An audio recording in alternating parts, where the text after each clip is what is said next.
מקבל מציגים. יושבים על השולחן כלים מסודרים, קנו חצי עולם, עשו שוק למחירים, שמת את האגדות לכולם, את האגדות מעבירה. חברה החדשה של בנות קצת לא קשורה, בראש השולחן בית סבא, חמוש באגדה מאלי בבא.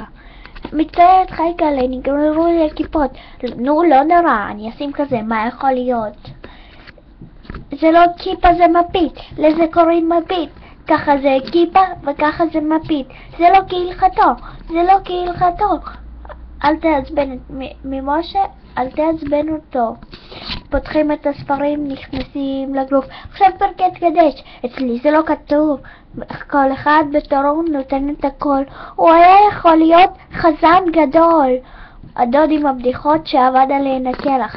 אתם יודעים למה אוכלים ביצים במי מלח? סבא בוואטסאפ שולח תמונה, ועומר עולה לשיר מה נשתנה. מה נשתנה? הוא לא הכי קטן, זה הכי קטן. מה נשתנה? צריך לשיר הכי קטן. זה לא כהלכתו, זה לא כהלכתו. תעצבן את מה שתעצבנו אותו. ממשיכים בעשי הכוח, דם הצחותך. פתאום שפתיו של סבא מכריזת שולחן עורך. תוך שנייה כל האורחים חושפים את השיניים, הופכים לזאבים עם רעל בעיניים. זאת חיים מעמיס כאילו תותן תוח, מור וטל רבות על קני דלח. אחרי הארוחה כולם מפותמים. טוב חווה, תודה, היה מאוד טעים. יאללה בואי נעשה.